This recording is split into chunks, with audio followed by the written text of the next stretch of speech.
hear me yet. What's going on, guys? It is Heel Turns and High Spots and Prodigy Freebird. If you guys don't know, we are actually multi-streaming this right now, so we're on Twitch and YouTube at the same time. You know, the internet. I mean, great place, great place. The internet, man. Multitasking, multi-streaming. This is what we do. This is what we do here at HTHS. It is. It is. We put in the work, we put in the hours, and we take what's ours. That's right. Long show yesterday. I mean, very tired this morning. Yeah, I was very tired. I did not get enough sleep. I'm gonna be honest. Yeah. Neither did I. I went to bed last night with the plan. It's okay. I'm gonna wake up early. I'm gonna rewatch the stream so I can take really good notes. I woke up this morning. I'm like, yep, fuck that. Yeah. It's not gonna happen. I think I even told you last night that I was gonna do that, and I woke up and I said, nah. No. Like, nah. Yeah. It was just a really, really long show, and there's no way we would be able to take consistent notes for the whole 6-hour show. So I feel this is a good time to announce, I guess, the implementation of our new format that we're doing. So we're saying be gone with the play-by-play, and we're going to be showing you guys basically the finishes, the high spots, and basically what that leaves for the future of AEW after every given match. I feel like this format will be more digestible. I feel like it would cut down our show times, you know? Yeah. And like we started out here with more like a podcast format, but I think this transition kind of into more YouTube-y, I think it'll be decent, and I'm excited to see what it brings us. Yes, sir. Before we get into that, happy Memorial Day. Oh yes. I'm enjoying it. I got a little peach party from Blake's. Charlie's got the coffee. That just shows our different personalities. We're gonna go here, have some little fun, and it's gonna be a great stream. Oh yes, there it is. So yeah, I guess first things first. Everybody was wondering what was going on with MJF. You know, there were a bunch of reports from a bunch of. Do you want to go over the buy-in match first? Oh shit! I totally forgot about the buy-in match. Yeah, so we had Hook and Danhausen beating Smart Mark Sterling and Tony Nese. Actually, Hook getting the pin on Smart Mark. Well, kinda. So Hook basically dismantled Tony Nese with no issue, which I was actually really surprised to see. I thought Tony Nese would give Hook more of a fight, but nonetheless, here we are. But Smart Mark took the pin, took the last suplex, the over-the-head suplex, landed right on his skull. Hook tagged in Danhausen. Danhausen sat on his chest and got the 3 count. Looks like the boys are very much in this together, you know, Hook and Danhausen, and I don't know if this will be the end for them. I wouldn't mind if it is the end for them. I think the storyline just makes sense. I think Hook, more so than Danhausen, should be going on to bigger and better things than just pre-show matches, you know what I mean? Yeah. But he is young, yeah, and so they could be slow burning it. But as much as I love Danhausen, give me Hook against some, you know, TNT title shot. You know, something like that. He doesn't have to win it, just like some more respected opponents. Yeah, agreed. I do like the fact how Hook and Danhausen got the victory over Sterling. Gave Danhausen a nice win that he needed, I feel like. Yep, definitely. And I mean, it to me, and we'll talk about this later, but I think with how we saw Sterling in the women's TBS title, I think he's going to be transitioning away from Jade Cargill and more into Tony Nese. Yeah, and I think that Jade is definitely ready for this. In the beginning, she wasn't much of a talker. Yeah. And she was she still is green, but she was like really, really green. Well, she's a new talker now. Oh shit! That guy, that new guy. Yeah, so that new guy. Is he a talker, or he is is he just like a wrestler? Okay. Let me see. Wait, I'm sorry, but was he the guy that was on commentary for the first half of the show? I don't know. See, I didn't know. So AEW, I didn't catch the name of the guy, and it wasn't the Ring of Honor guy, but they had some random dude on commentary.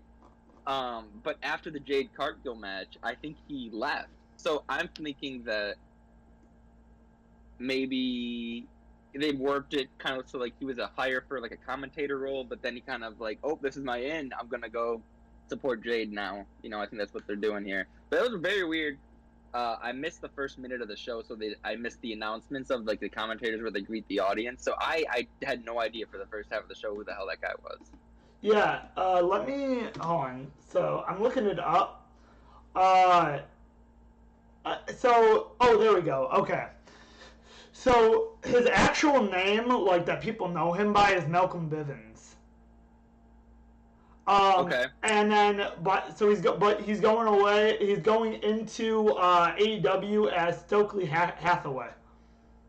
All right. And where is he from? He's an actor. Oh. Known from Beyond Abinaza, WWE, SmackDown, and NXT.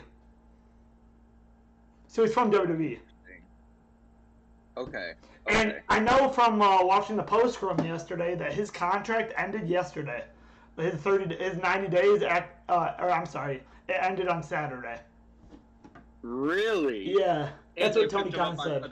Okay, so obviously, Tony Khan and the boys being just like who fights with him, see something in this guy for them to pick him up the day after, for him to debut on a pay-per-view.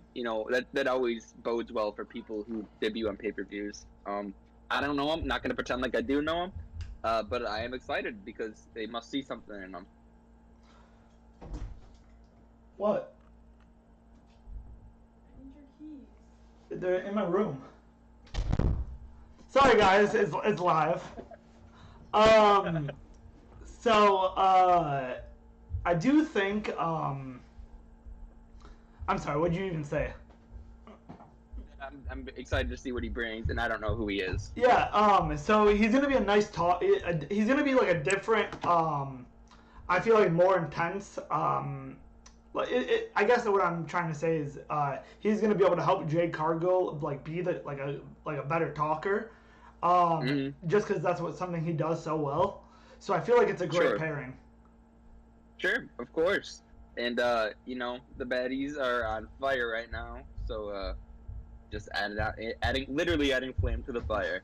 Yeah. I'm good here. Are you? Yep, I'm good. Cool. So, like I was alluding to earlier, MJF versus Wardlow. There were some reports. MJF, where is he? Did he take a plane out of Vegas? He missed the Fan Fest the day before Double or Nothing, and he was later. I don't know if there's any pictures. I didn't see any pictures if there are, but he was. I don't even know who this was reported by, but it was reported that he was in a casino. Who is it? A fan. Just a fan? Yeah. Okay, so it wasn't reported. No. No, this was just a fan being an idiot. I don't think he was at the casino. MJF has no-showed FanFest before. Just a way that he gets heat, and I know that can be controversial for some, but it's just the way he runs things around here. Yeah, but there definitely is something that is going on behind the scenes with MJF and his contract. But let me get into the match, then we can kind of allude to that more. So, honest to God, it was a squash match. Yeah. It truly was. MJF, he reached for the diamond ring, but he was caught by the ref early on in the match, and after that, it was all Wardlow just hitting power bombs. He hit 10 total, and MJF got pinned and carted off. It truly, like Freeman was telling me before the stream, it felt like a writing off of MJF. Yeah, and another thing I told you before the stream, it just looked like MJF just didn't want to be there. From the moment that he stepped foot out, he looked like he just did not want to be there. He looked like he wanted to be anywhere else, and I think the crowd picked up on that. Yeah, I think so too. And I didn't notice that kind of before you brought it up. But now that you said that to me, it does make sense, and I know what you're saying, and I definitely agree with you. Yeah. There's definitely something off. And the fact that he got squashed is really weird to me. Like, I understand that we're pushing Wardlow, but are we burying MJF to push Wardlow? Like, God damn. Yeah. He didn't get a move in. He didn't get a single move in. I definitely don't think that this was the planned before the whole MJF situation. But I definitely do think it's a way just to write him off TV until they figure it out, because MJF has two years still left on his contract. So what does Tony Khan want to do? Like, if MJF doesn't want to be there, like he's just gonna. I feel like Tony Khan is just gonna release him. So that's the thing is, and this is kind of why I feel like Tony Khan put the match on first, is he takes up so much media space. Just MJF in the contract situation. If Tony Khan can rid that blanket of media of just MJF contract, and in turn give his other wrestlers more media space, I feel like that'd be beneficial, because literally nobody was talking about CM Punk versus Hangman before Double or Nothing. We were just talking about, is MJF going to show up? And that can definitely be a problem if this is going to last 2 years, and it can't last 2 years. It just can't. I think the only reason that this went on first was Tony Khan knew that, obviously Tony Khan knew that it was a problem, and he just didn't want to just didn't want to have the fans wait and just keep thinking about it throughout the show. So I think that's why he put that match on first and just bite the bullet and just get it over with. So I think that could be true, definitely, but I actually had a different interpretation. I think MJF wanted to get the fuck out of Vegas. I think he wanted out. I think that was part of it too. I think he went up to Tony Khan's like, dude, I don't want to wrestle today. Yeah. And Tony Khan's like, fine, we'll put you on first. You don't have to do a single move. Take 10 power bombs, and I'll get you a flight home. Yeah. You know what I mean? I feel like that's kind of what happened. But definitely a weird match. This was a huge build-up, 3-4 months of build-up for this one match, and for it to go, 1 second. And you really could say it was 2.5 7 minutes. And you really could say it was 2.5 years in the making too. Yeah, if you want to go all the way that far, yeah, 100%. So, just a weird situation and a weird opener. Usually AEW starts the openers up. The Hardys versus Young Bucks, if none of this shit was going on, which is going on next, probably would have opened the show, because AEW likes to start their show as much like a musician does, with something fast and high paced, so it's just a weird thing, and this to me felt like MJF just wanted to go home, and Tony Khan being like, fine, you can wrestle first. Yeah. Get out of here. It was cool that right after the match, Tony Schiavone revealed Wardlow's All Elite graphic, and that was a pretty cool moment. Yep, and the crowd was chanting, "You deserve it." Yeah. It was either to that or to MJF, but I'm gonna stay in my happy place. And I think it was both. For Wardlow. I think probably both. I think honestly, it was for MJF. The "You deserve it," the 10 power bombs, because the crowd was chanting "asshole" before. Mm-hmm. The crowd hated MJF. Yeah. He was getting so much heat. Yeah. But here's my thing. This card was really, really long, and this match going even longer is kind of mind-boggling. The show would go even longer, and the fact that I'm even about to suggest it. But it's this match, if they had a great wrestling match where Wardlow had to go through adversity to beat MJF, that moment at the top of the ramp with Tony Schiavone would have been so much more special. But because it was kind of a squash, it was kind of oh, okay, well, that's cool. You know what I mean? Yeah. But if he went through adversity to beat MJF, he took a shot with the Diamond Ring and then kicked out at 2. Something like that. It would have made the moment so much more special. But nonetheless, just a weird situation. Agreed. I'm done here. Are you? Yeah. Cool. All right, so we got Hardys and Young Bucks up next. Before the match started, they had a kind of a pre-tape of the Young Bucks making a music video, I guess you would call it, to the tune of Viva Las Vegas with the name Super Kick Party. Super Kick Party. It was kind of catchy. But yeah, this match was high spots. That's all it was, All right, we got high spots in our name. We got hella high spots here. The Bucks were carrying this match. A lot of 2 counts. Young Bucks stole a twist of fate and a swanton bomb for 2. Rapid fire super kicks from the Young Bucks for 2. What do we got here? Oh yeah, then Jeff Hardy hit a swanton bomb to Nick, I believe. They look very similar. On the steps to the outside. Twist of fate from Matt Hardy for 2. Swanton bomb from Jeff Hardy for 3. And Hardys go home winning this match. I was surprised by the result here, but they won clean as clean can be. There were no interferences except from Brandon Cutler, but he never really does much. to help anybody. You know what I mean? He seems to always just be taking bumps.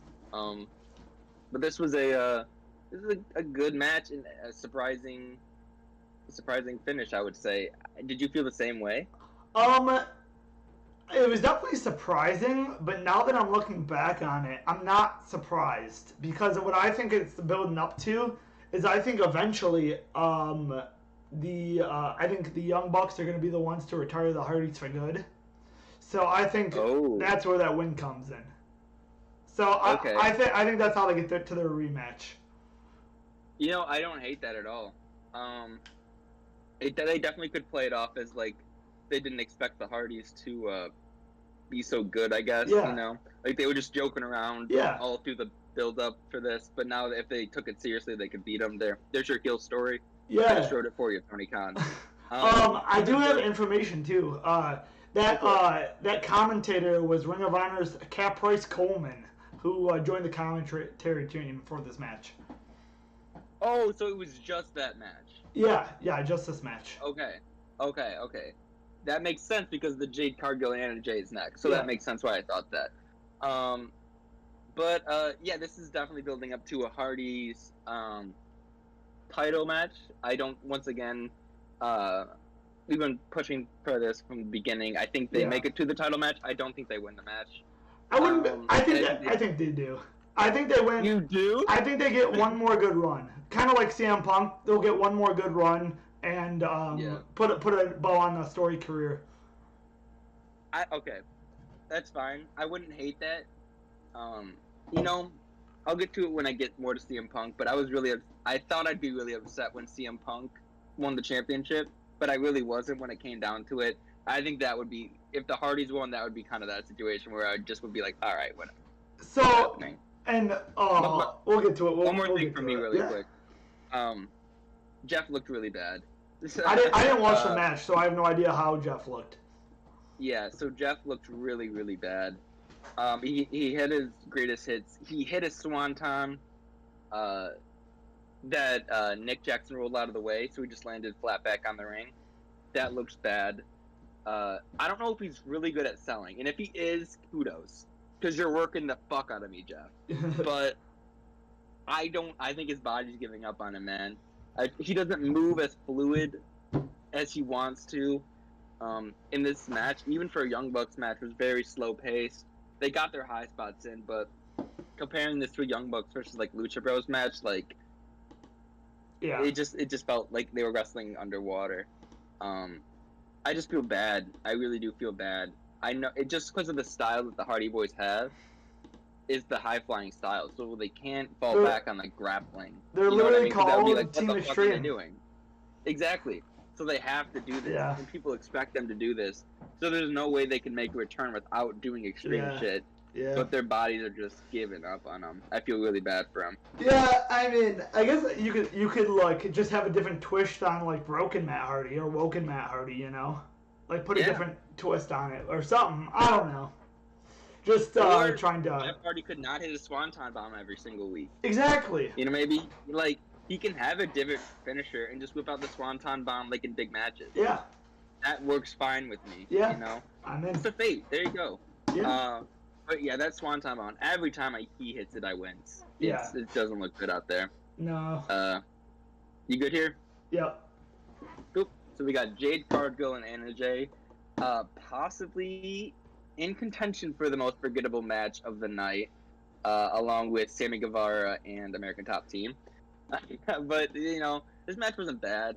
It just wasn't good. A lot of interference. I actually forgot to rate these matches, but I would probably rate this one probably like a 5, honestly.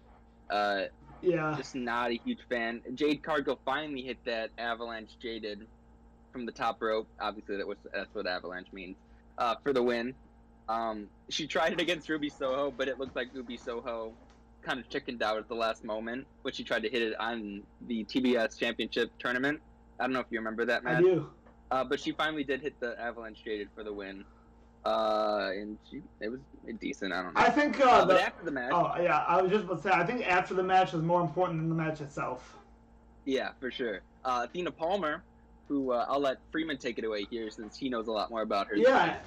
So Ember Moon, formerly known as Ember Moon, in WWE.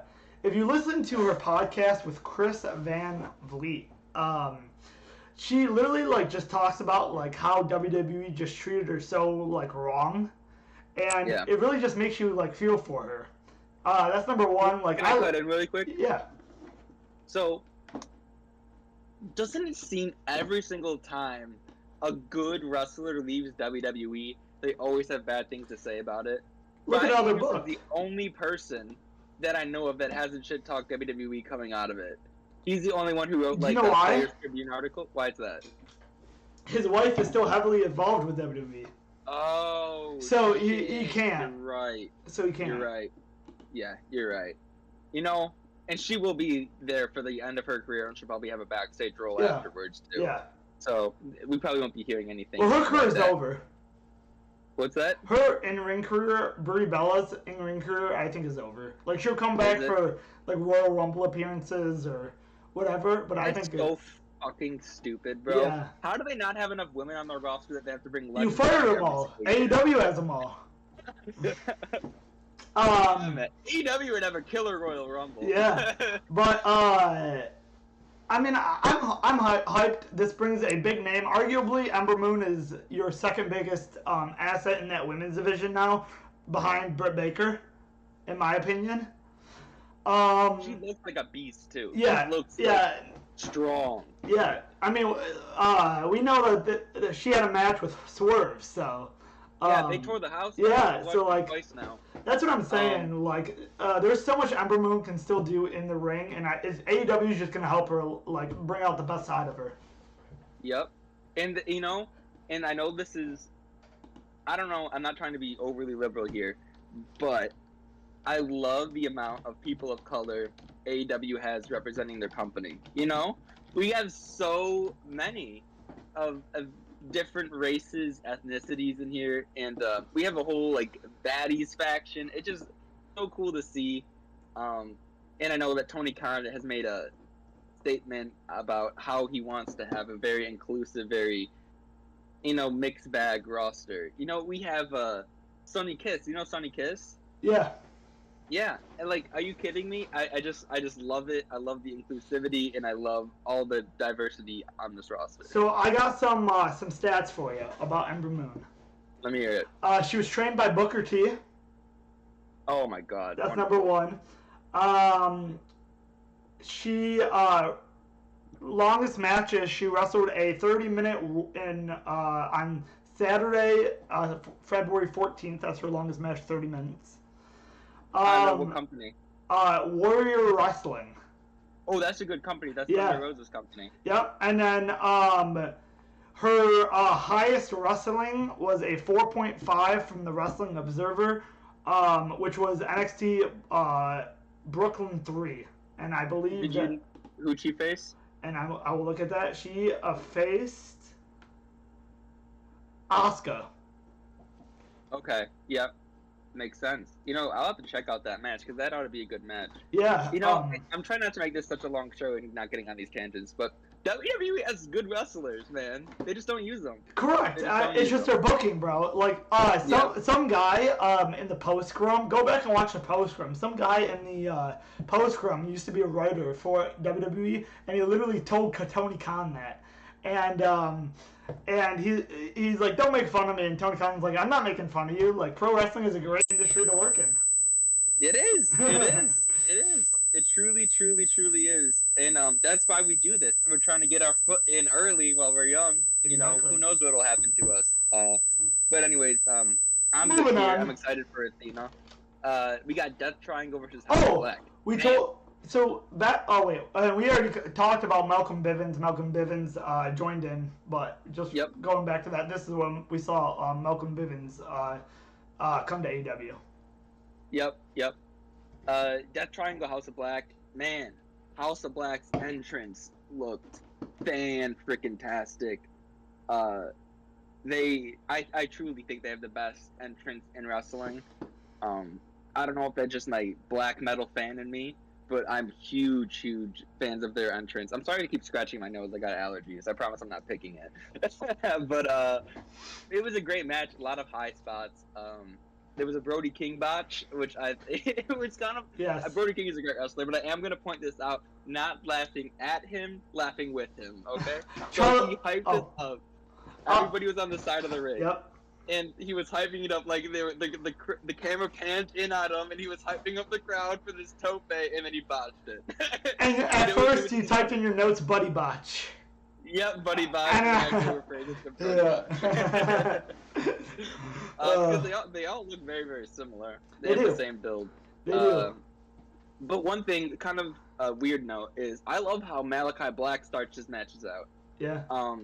I think it's unique to factions. Usually you don't have the leader of your faction starting out the matches, but Malachi does start his matches out. You know, I think that's cool, kind of like I am your leader kind of thing, like you follow in my footsteps kind of thing. I think it's very unique, and something I haven't noticed until I watched this match. Like, oh shit, Malachi starting out. But yeah, both teams did a lot of cool breakups, a lot of false finishes, and the breakups weren't just like I'm gonna tap your back. You know what I mean? Like these were like hard breakups. Like get the fuck off my partner breakup. I want to I want to say one thing. So think about this. So when we get Kenny Omega back, this trios division is gonna be House of Black, Cole and Red Dragon, Bucks and Kenny Omega, the House of Black. Like it just keeps going at Death Triangle. Like those 5 teams is a great division, bro. That's a year, 2 years of booking, right? Yeah. There. Just with those 5 teams. Yeah. We're so excited for these trios titles. I think the storylines that are come of it are going to be sweet, and the beauty of trios titles is it's not as important as I don't care what anybody says. It's not. It's probably going to be the least important title on the brand, but that's fine. It's fine because that gives the superstars in these factions, let's say they're in a trio, but they're not necessarily very close to the title picture, saw some singles matches. You know what I mean? Like, that's the beauty of trios is you don't constantly have to be booking these teams for trios. They don't have to stay a team because it's not a team, it's a faction. Yeah. It's a little difference because teams have to stay together. Like, the reason why Jungle Boy's not winning right now is because he's in a tag team with Luchasaurus, right? Yep. But if he was in a faction, you know, things might be a little bit different from him. Of course, if he didn't have the tag team championships.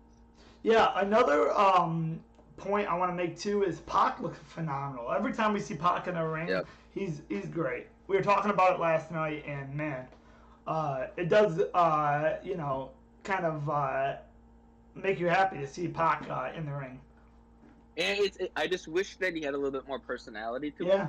Because if he did, and I think he's fine with where he is, truly. I don't remember where I heard it, but I think the spotlight stresses him out. I think it was either him or Joey Janela. One of the two. I don't know why he's either of those two, but that's what I'm remembering. But he also has visa issues. But man, all of that aside, if you just look at his in-ring work, dude is phenomenal. Yeah. He's easily top 3 on the roster in AEW. Yeah, agreed. Just pure wrestling. Yeah, agreed. Yeah, after the match, or I guess during the match, I'd say, Pac went up on the top rope, looking to do the old Falcon Arrow probably, and let's go out. We think it's Bray Wyatt. It's not. It's Julia Hart. You thought it was Bray Wyatt. I thought it was Julia Hart. Okay. That's fair. That's valid. But yeah, it was Julia Hart, and she's decked out in like this black dress, and she's got her eye all decked out, and she missed Pac with this very thick black mist, and Pac, stumbles to the ground, and they, I believe it was a spinning heel kick to get the finish. I mean, shit, payoff, right? Very cool. Great to see Julia Hart join House of Black here. We've been waiting to see. This is long term. This is a really long term booking. This is just them finalizing their plan.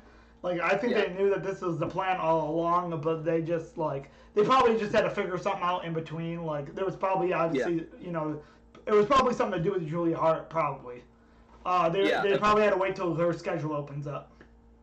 Yep. Actually, let me heart age. Okay. Okay, so I was gonna say maybe they were waiting for her to be 21 to get this role, but no, she's still 20 years old, and this is a very dark role that she's taking on.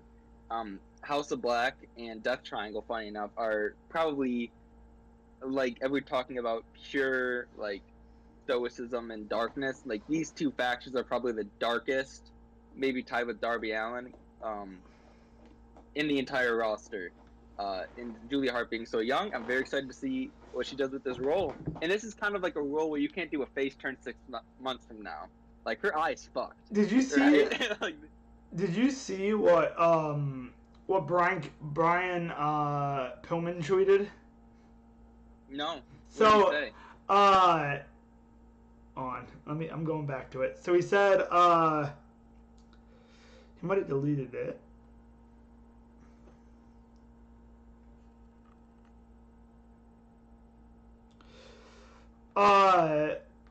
I knew there was no saving you, Julia. Yeah. So that was one of them. And then Julia Hart said, "The house always wins." Yep. But yeah, I knew. And then he even responded to a couple fans, and he said, "Trust me, I've known all along." Yeah, it sucks that Brian Pillman, bless his heart, sucks that his son is so annoying, but he is. And I'm thanking the Lord that Julia is kind of done with this whole storyline. House of Black doesn't need it anymore. Julia should be on to bigger and better things. Like this should be a push for her, right? Yeah. But it's kind of funny if we look at Judgment Day and House of Black. A lot of similarities going on right now. True. If we ever have a WWE versus AEW Super Show, could you imagine? That'd be a banger. I doubt that happens. Okay. It won't ever happen, but yeah. It just goes to show like TNA works with AEW, Ring of Honor works with AEW. Well, kind of forced to. Like all the companies work with AEW, but WWE is just like, nah, we're too nah. Whatever, man. Yeah. But I'm good here. Are you good here? Yeah, I'm good. Cool. So we got Adam Cole versus Samoa Joe, in the Owen Hart finals match. Very hard hitting match. Cole's trying to take out Samoa Joe's leg and shoulder. That was kind of the story. Samoa Joe actually didn't tape up here. And I kind of thought about it, and I don't think I've ever seen Samoa Joe taped up. Because it would look a little bit weird. He's a big guy, right? Yeah. Like, that would take a lot of tape. But Good point. yeah, Bobby Fish tries to interfere to no avail. And once again, we're just skimming through here. Adam Cole hits Samoa Joe with kicks and lowers the boom for the win. I have to be brutally honest here. I think the Owen Hart matches were the low point on this card. I felt like if we could move these to a Dynamite, I feel like the card would have flowed a lot better. Yeah. Both these both Adam Cole match and Britt Baker match, just kind of coasted in my opinion. Like all four, Ruby Soho, Britt Baker, Adam Cole, Samoa Joe can all put on great matches, but just in the context of the rest of the card, it just kind of fell flat for me. Yeah, I feel like they could have done so much more with this match, honestly. We even saw Bobby Fish interfere. And, I mean, it's definitely a predictable finish. But I honestly thought Joe was going to lose by interference of, like, Lethal or Satnam Singh.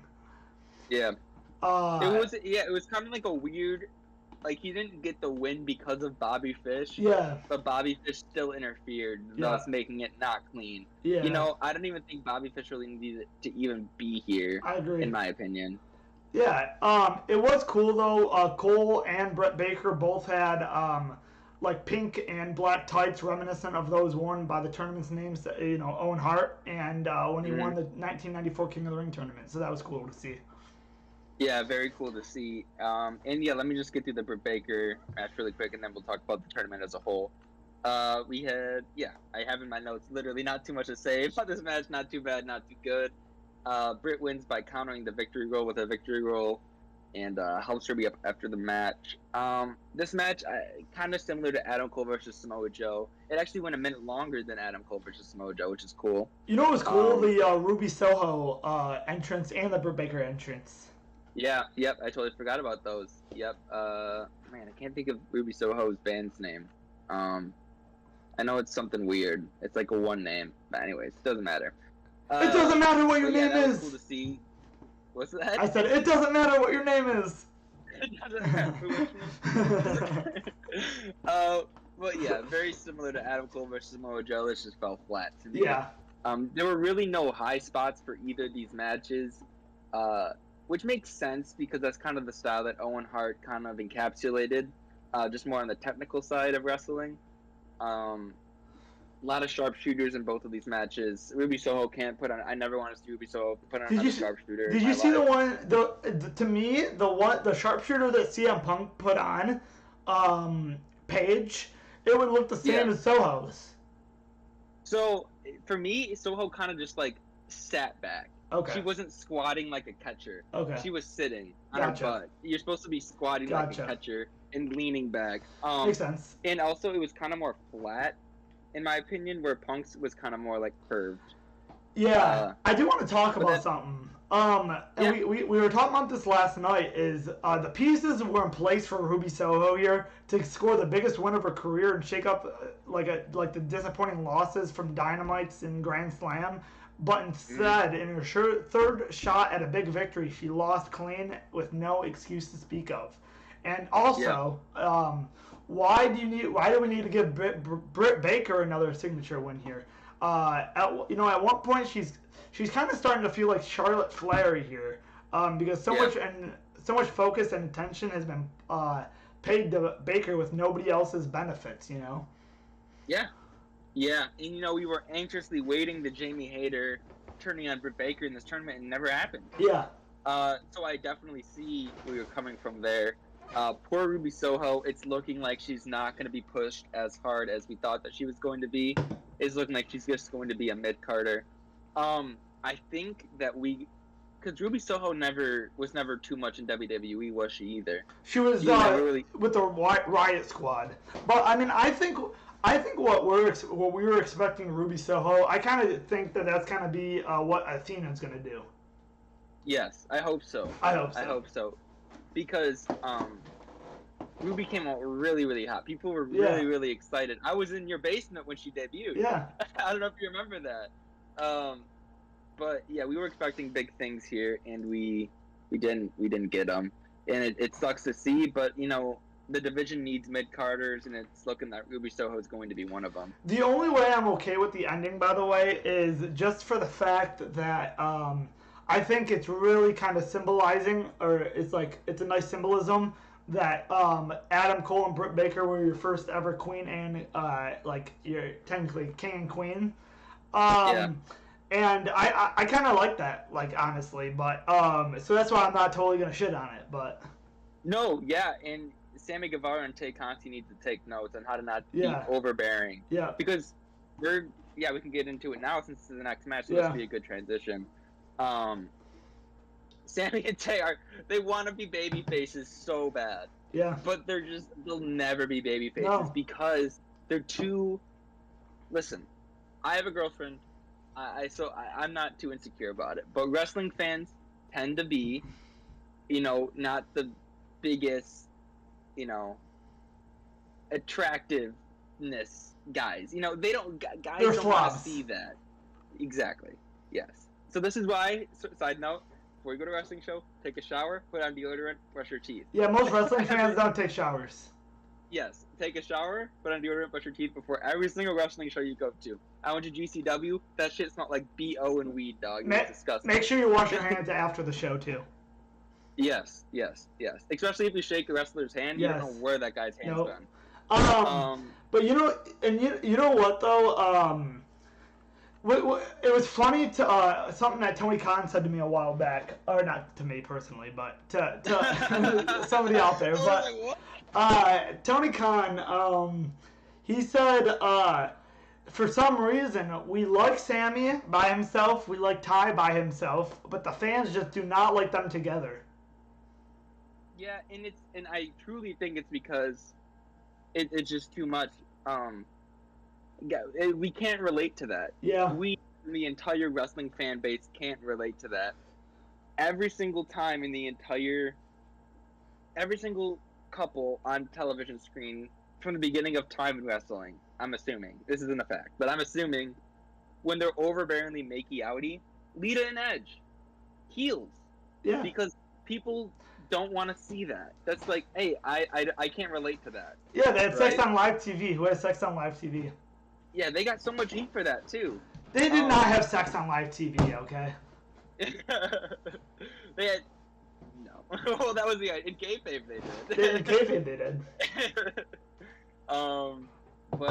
Yeah, there's no way they can do this together unless they have a total change of personality, which wouldn't be good for their characters. They should not be going babyface. I love how Frankie Kazarian came out of this looking like the super babyface. Yeah. Because Sammy, I don't know if you remember, but Sammy was trying to kick Frankie Kazarian because Frankie was talking shit to Tay, but Frankie ducked out of the way and Sammy kicked Tay Conti in the face. So that's like saying, okay, these guys are the heels and Frankie's the face. So it was like 5 heels and 1 face in this match. Weird dynamic. The crowd was not. I think this is a bathroom break for them. It was for us too. We were playing Overwatch. Yeah, it literally was too. Like I didn't give a shit about this match. I don't know. Bleacher Report rated this a D. One more time. I said Bleacher Report rated this match a D. Yeah, I mean, I don't blame them at all. Just some high spots. Frankie Kazarian hit that where he shakes the top rope and then grabs the cutter on the way down on Scorpio Sky. That was clean. Give me more Frankie versus Scorpio Sky in the future. I know they just had a match, but they tore the house down. They had a great match. Yeah, they did. So I guess now Sammy or Frankie Kazarian can't challenge for Scorpio Sky's TNT title. And that's fine. Okay, we're done with Sammy. I don't know what's next for Sammy and Tay. I don't know who they feud with. Do they feud with Frankie? I think maybe we see. I don't know. I'm glad that we see somebody new coming up after the TNT title. But like who? It's so weird, man. We need to see them just get away from not each other. We need to see them. We need to see all these two teams get away from each other and just all go do their own thing for a little bit. Yeah, I agree. Get these 6 people away from each other. And what I was about to say, Paige Van Zandt actually really surprised me this match. She actually had a few good slams, and she bumped pretty good as well. Her facials are really good. Surprised with Paige Van Zandt. And something that, not to praise AEW more than we already do, but they when they have a celebrity come on their show, they actually train the celebrity pretty well before they get them out there on TV. They don't treat us like idiots, you know. They in the younger generation make sure these people can wrestle before they show up on TV. At least take a bump. But overall, I'm fine. I honestly forgot who won this match. Who the hell won? Oh yeah, the American Top Team won this match. I don't care about this match at all. Yeah. Moving on. We had Darby Allin, Kyle O'Reilly.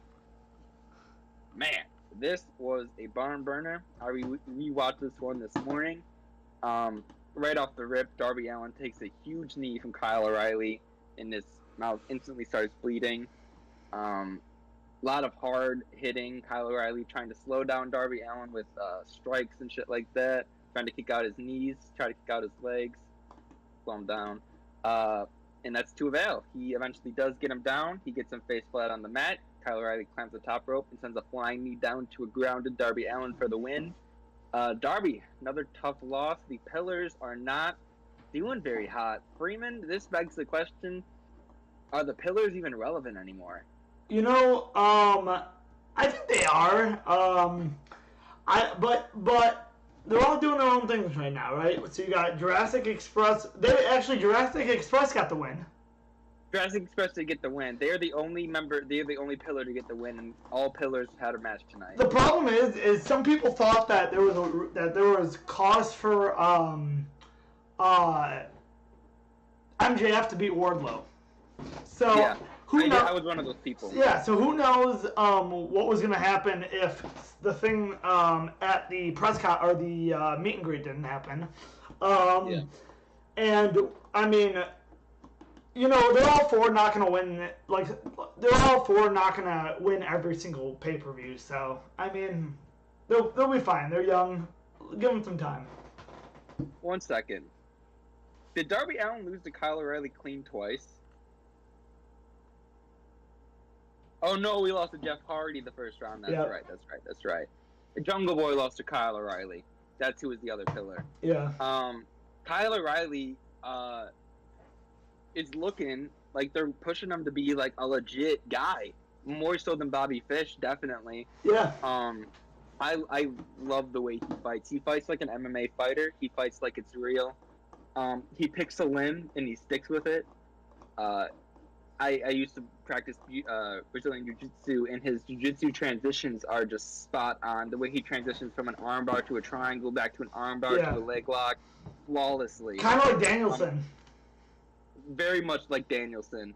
I would say that Kyle O'Reilly, if pushed properly, has a chance to be Danielson caliber, like technical wrestler of the year kind of wrestler, because Danielson's won the technical wrestler of the year award 9 times in a row. I don't know if you knew that. The dude won the award 9 times in a fucking row. Yeah, so Kyle O'Reilly looks legit here. I'm a huge Darby fan. Same. And I wasn't even upset about this loss for him. And I hope they don't put this momentum that Kyle has to waste. Yeah, I agree. I agree with that wholeheartedly. I think that a TNT title shot would, in his future, I would be completely okay with that. And honestly, if you want to add some prestige to the TNT title, give it to the Elite, bro. Yeah. They'll make it prestigious real quick, They'll make it a big deal real quick. That's just my 2 cents. I feel bad for Darby, but, he'll get back on his feet. He always does. Yeah, exactly. You good here? Yep. Cool. We had Thunder Rosa versus Serena Deeb. Classic wrestling match. The kind of the issue with such a card like this is by this point in the card, like such a long card, is we kind of seen everything that there is to see at this point. And I feel like this match kind of fell victim to it. There was really nothing in this match that we hadn't seen before already on the show. No high spots stuck out to me. Thunder Rosa ended up winning with the Fire Thunder driver against Serena Deeb. Both women looked fine. There were no botches. Both women looked like their demeanors looked like champions. I hope Serena doesn't go away after this. I want her 5-minute challenge to come back. Keep her on my television screen. I don't know. I love Thunder Rosa. I like Serena Deeb a little bit more. I know that this would have been a short reign if Thunder Rosa would have lost, but I wouldn't have minded Serena Deeb getting the win here. Yeah, I mean, like you said yesterday, somebody's got to be the first, Yeah, somebody has to be the first person to have a short reign. And I know that AEW is a super, super young company. Yeah. So we can't keep having these half-year-long reigns forever, because people are going to start, not giving a shit about their first, few title defenses. Like, they won't lose. Yeah. Because there's no way they're going to have a long defense. If we have a short defense soon, that's not from the TNT title. We want to keep those reigns long. Yeah. Keep the TNT title on Scorpio for a minute. But World Championship, a short reign, not from Punk. I don't want it from Punk. I'm thinking more on the Thunder Rosa side. I think that'd be beneficial to keep us on our toes for all the other defenses. Yeah. I hope. So here's what I hope happens. Now that we're, you know what? Well, let's wait and talk about it with CM Punk actually. Okay. Word. But what are your thoughts and opinions about her? We just haven't had enough time to really deep dive. It's definitely been lackluster. Her reign has been lackluster, but I really just didn't give a shit about Nyla Rhodes, and just by the way that they built this match, I really just didn't give a shit about this match either. So they were too nice to each other in the build. Yeah, and so I hope in this next fight, I hope you just put importance on Thunder Rosa as a champion, and and you really just show emphasis that you are trying to build her up as a champion. Yeah, I agree. I think, like you just alluded to, have the focus be on her. Yeah. Like, don't have her being interrupted for the first 3 weeks. Yeah. Let her get her words out. Because if she doesn't get her words out, we already know what's going to happen. She's going to go over her time, and the main event's going to be 7 minutes. Excuse me. What's that? I said, excuse me. Yeah, literally. But you know what, like, focus on Thunder Rosa, more character building for her, please. But like what I was telling you yesterday is honestly this was just a down spot. This was just a down spot. Especially what we got next. Yeah, for sure. Wait, let me see how long this match went because it felt long. It only went 15 minutes. Yeah. Every single match on the card, except for Anna Jay versus Jade Cargill, went over 10 minutes. Oh, and Wardlow and MJF went 7 minutes as well. So every single match got their time that they needed to tell a story, and you love to see that. Like, this is a pay-per-view. You know, these stories need to be wrapped up, and they are getting wrapped up. You know what you know what was awesome? What's that? The fact that Wild Thing played through the first third of the match. Yes. That was fantastic. So, JAS come out, and they're all dripped out in white. And then the BCC, Eddie Kingston and Santana Ortiz actually come out to Wild Thing. And they all come out through different aisles from the crowd. But Wild Thing doesn't stop. It turns off, it goes through the entire song, stops for about 20 seconds, and then goes on again. And then the song finishes up, and then it goes one more time, and then that's it. It felt like a bar fight. It did feel like a bar fight.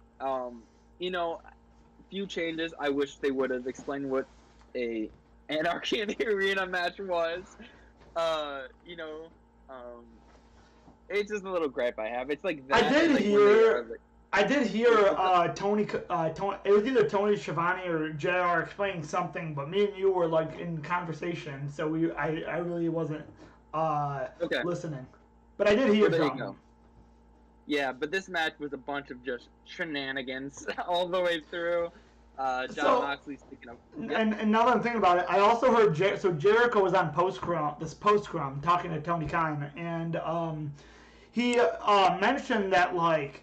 Basically, this was just in replace of like their Stadium Stampede, and they just wanted to do something different with it. So. Yeah, and they did. And shout out the fans at where were they? T-Mobile Arena. Yeah. Yep. It's shout out to the Vegas fans. Everybody stayed respectful to the wrestlers. Nobody was trying to get themselves over, like people in the crowd wise. Everybody stayed away. Everybody was respectful to what was going on in the crowd. Just want to say I appreciate that. I really do. Yeah. Because especially not so much today, but if you couldn't fight in the crowd during like the 80s and 90s, you just couldn't because it was too dangerous. People would try to like beat up the heel. Yeah. Like if a heel did too much of a heely thing, he would have to get escorted out of the arena. It's just kind of funny how times have changed. Where now you can have a heel like right there in the arena, and like nobody's gonna even think about doing anything. Yeah, I do think though that with the ending we got, I do think maybe we're heading towards a little Danielson Kingston match. Yeah, the rematch. Let me think. They had a match before. They did. It was the tournament for the AEW World Championship. Yeah. Yep, that's what it was. And ever since then, they've had beef with each other. Eddie Kingston tried to kill Jericho. So, Eddie Kingston... And Danielson was on fire, so if Jericho caught on fire, then what were the odds that... Yeah. Well, I think that's what started it all. Yeah. Bryan Danielson's like, what the fuck are you doing? Yeah. You set us both on fire. And Eddie Kingston's like, I don't give a fuck. Like, and so that... Yeah. The match ended with... Danielson was actually about to pin Jericho, but then Jake Hager came out with Jericho's bat, hit Bryan Danielson in the leg with a bunch of times, and hit a STF with a modified STF with the ring rope for the win. I guess the winner of this match didn't really matter. It wasn't necessarily putting a group over. Yeah. It was more so just like the spectacle of the match, and goddamn, they gave it. Yeah. They fucking gave it to us. And I don't even think we mentioned that the only reason that Wild Thing stopped playing was Jericho smashed the soundboard. Oh yeah, And so we would have kept playing. It was great because afterwards on the post scrum he was talking about like kind of like the psychology of like that moment, and he was talking about like, well, you know, it's just your typical hero doesn't like the music, so he's just gonna go and destroy it. Yeah. Jericho's so good. He gets it. He gets ring psychology. Yeah. But like as we were just saying, like this match was absolute chaos. If we were doing play-by-play, there's no way we would have been able to play-by-play this. No. The only way to get an idea is watching it yourself. And it was fun. And you should go back and watch it. Yeah, and it didn't matter who won. No. It wasn't like a nobody can lose. It was the complete opposite. It was like it doesn't matter who won. Yeah. Fun match. Yeah. You good here? Yep. Cool. We so our co-main event of the evening is the Jurassic Express versus Keith Lee from Strickland versus Starks and Hobbs. Wow, a lot of spots here. Poor Jungle Boy. He took a lot of nasty bumps here. The kind of story of the match was Jungle Boy couldn't get himself out of the match. He was stuck in the ring. He couldn't tag out to anybody because if he couldn't tag out to the other team, he would pretty much guarantee him losing the titles. And Luchasaurus was basically passed out on the ring apron. So Jungle Boy, the story was Jungle Boy kicking out of both teams' finishers, and they eventually got the job done with the what's their finisher's name? Isn't it the Jurassic Express? It is. Oh yeah, it is Jurassic Express. That's funny as fuck. But yeah, this was a really, really, really, really fun match. I said previously I wanted Keith Lee and Sir Strickland to win. But as the match was going on, I was like, you know, maybe the people who take the titles off Jurassic Express should be like an actual tag team, not thrown together people. So I understand. But I think it does need to be brought up that every time, and this isn't hyperbole, every time Jurassic Express defend their titles, I think that there's a chance that they lose it. And I don't know what that says about them as champions. I think honestly, I think that's perfect. You don't want to having a predictable match. So the fact point as well. The fact that we have no idea who's going to win, it says a lot about the storytelling that they're doing in the ring. Yeah. Yep, that's a good point. That's a great point. But yeah, this was a fantastic match. CM Punk. Yeah, and that's who's next. We'll get right into it. We got CM Punk versus Hangman Page, 25-minute slow burn match. A lot of finishers here. I don't usually do this, but what I will do is I'm going to quote Pro Wrestling Transcriptions just so you guys can understand the chaos that was the third act of this match. It's going to be a little bit of a mouthful, so stay with me, boys. Page goes for a buckshot lariat. Punk counters with the sharpshooter. Once again, this is ProWrestlingTranscriptions.com. Shout out Pro Wrestling Transcriptions. Page grabs the bottom rope, which forces the break. Punk misfired on the Punk shot lariat. That's what they're calling it here. Punk denies the GTS. Page repeatedly kicks Punk in the face. Punk hits a roundhouse. Punk delivers another Punk shot lariat for 2. Misfired GTS. Punk goes for the rising knee strike. Page counters with the powerbomb. Punk hits a dead eye for 2 count. Page mocks Punk. Page goes for the GTS, and Punk lands on his feet. Punk with another roundhouse kick, and Page responds with the GTS for a 2 count. Third forearm exchange. Punk repeatedly kicks the left hamstring of Page. Fourth forearm exchange. Big boot exchange. Page clotheslines Punk on the floor. Page launches Punk over the timekeeper's table. Page rolls Punk back into the ring. Punk catches Page in midair. Punk goes for the GTS, but the referee gets knocked down by Page's legs. Page with an inside-out lariat. Page grabs the world title. Page tells Punk to get up. Page is hesitant to hit Punk with the belt. Punk avoids the buckshot lariat. Punk connects with the GTS. Pick up the victory. That third act was fantastic. That was better than anything in the Kenny Omega matches with Hangman. Better than anything in the Daniel Bryan matches with Hangman, and honestly better third act than any Hangman title reign, in my opinion. Small note, and I know Freeman feels the same way. Punk should never hit Buckshot again. No. We should never ever do that. You But know, if we ignore that, and just think about it like he hit it perfectly, this finishing sequence was so fantastic. Dude. I was on the edge of my seat. I was like, oh my god. So in the post scrum, CM Punk was asked about the buckshot lariat, and he was like, you know what's funny is I practiced that, and literally that was the first time I messed it up. Oh no. Yeah, so it was just one of those situations. Yeah, just one of those situations.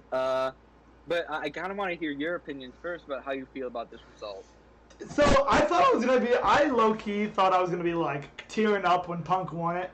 And, like, from the emotional aspect, it just didn't do it for me.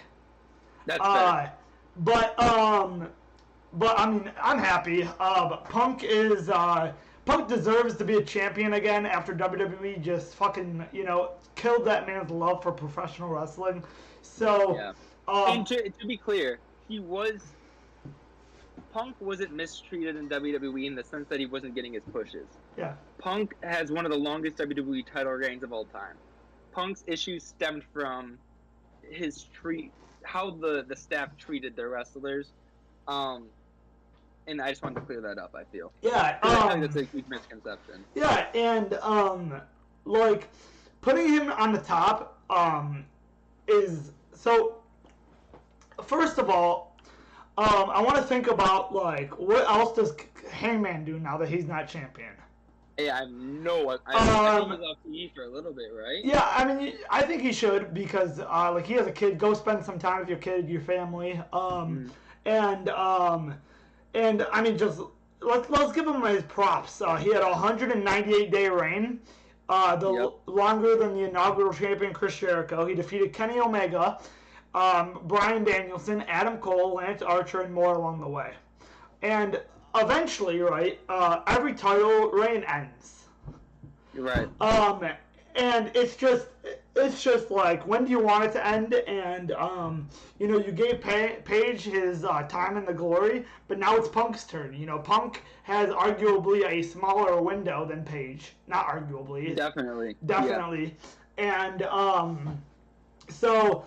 I mean, you knew that CM Punk was going to get the AEW championship just because that just felt like that was something that was going to happen before Punk retired. So you might as well just do it now, have him hold it for however long, and think about it. If I think if they can squash this whole MJF and Tony Khan rumor, I think MJF would be the perfect catalyst to take it off CM Punk here.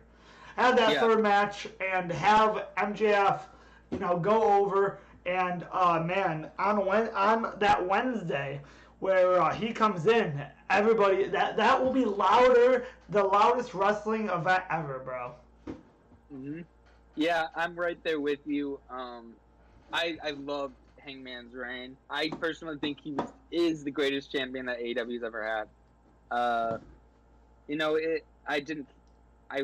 kind of thought that Punk was going to win this match, but I really didn't want it to happen. But now that it did happen, I'm okay with it. Punk makes AEW the most money out of anybody.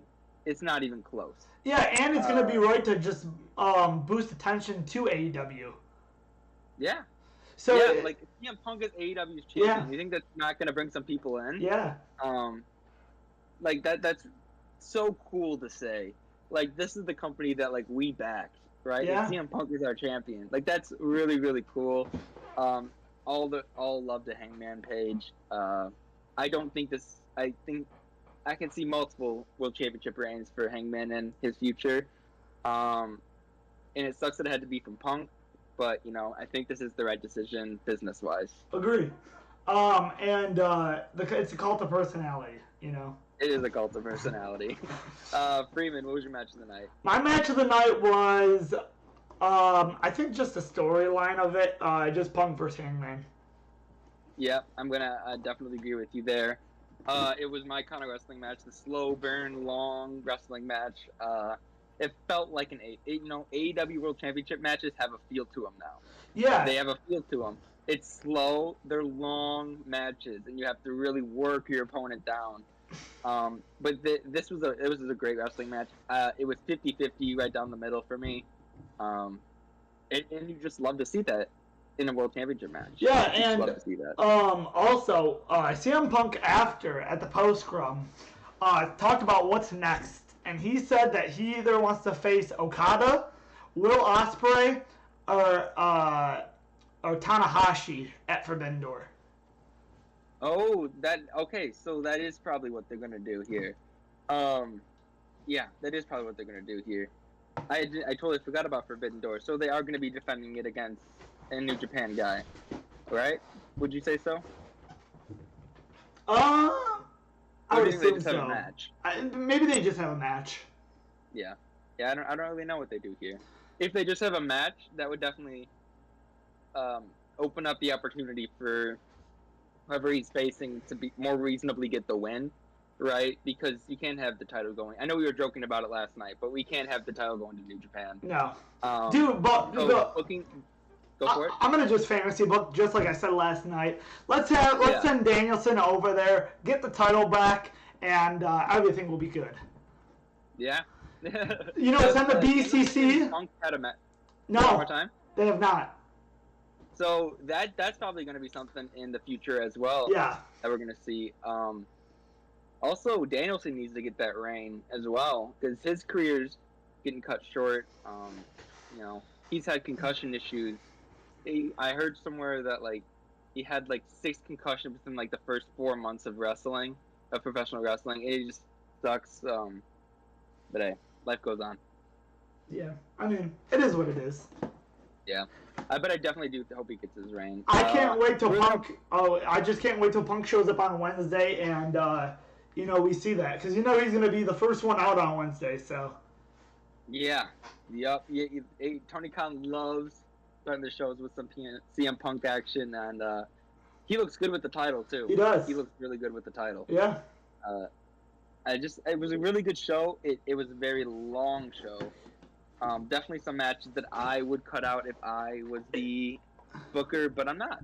So here we are. So you know what's crazy is it's still not even longer than a Wrestle Kingdom or a WrestleMania. Yeah. It literally the actual show was only 4 hours and 36 minutes. God dang. Well, let's say the pre-show started at 7. The first bell was at 7:45, and it went to 12:45. Yeah, so I went on and I had the stream pulled up here, and it was literally 4 hours and 36 minutes. Yeah. So I mean, and that's not including the pre-show. Mhm. So and we were predicting, it was just match. Yeah. Predicting it was just match. Yeah. Match. Yeah. It did feel like a long night, though. Can't even cap. But you're telling me that WrestleMania, one day in WrestleMania, is longer than 4 hours? Yeah. Wow. It starts at bad wrestling too. It starts at 7 and goes till 1, and then the next night it's the same thing. So it's 2 days. That's crazy, and they do not have the roster for that. No, but yeah, overall good show. What's that? I said overall good show. Yeah, very, very good show. It once again, this is the worst part about being an AEW fan because we got 3 more months until the next pay-per-view. But we're gonna get some good cards until then. Freeman, I think we're about ready to sign off here. I think we are too, and you know what we get between the next pay-per-view and here? We get AEW live from Joe Louis Arena, Little Caesars Arena, and 3 days after Forbidden Door. So that's gonna be great just to see how the card building up until then, and we'll be doing our first ever live after show from Charlie or Maya's car. So.